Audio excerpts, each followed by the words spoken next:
That's a conservative-leaning media company, the largest owner of television stations in the country, ordering its local news anchors and journalists to read a script that parrots your ill-conceived narrative about news, fake news, and legitimate news organizations. The sharing of biased and false has become all too common on social media.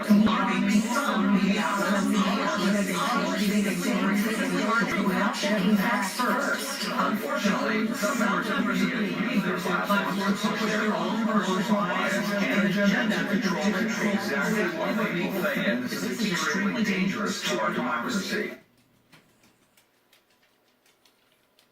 Really? It is not the role of news anchors and journalists to report stories about you and your administration with a glowing bin. It is our job to speak truth to power. Facts first. Not ideology first, not ideology at all. We're not supposed to tell the viewer what to think, nor should management.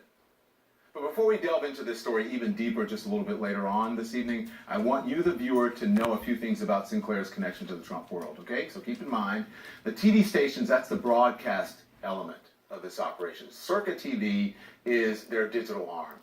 It was launched in 2015 and headed by the controversial former editor of the conservative newspaper, The Washington Times. His name is John Solomon, who traffics in misleading, far-right-leaning stories like the alleged uranium scandal.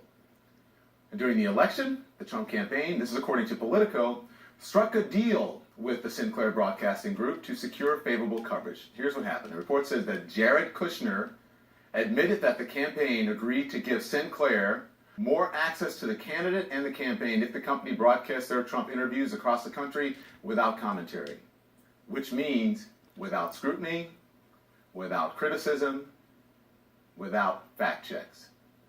Shortly after the inauguration, Sinclair hired Boris Epshteyn as a chief political analyst. You probably remember Epshteyn. He's a boisterous supporter of Trump on this network and other networks. The Russian-born political strategist was a senior advisor to the Trump campaign who went on to become a special assistant to the administration.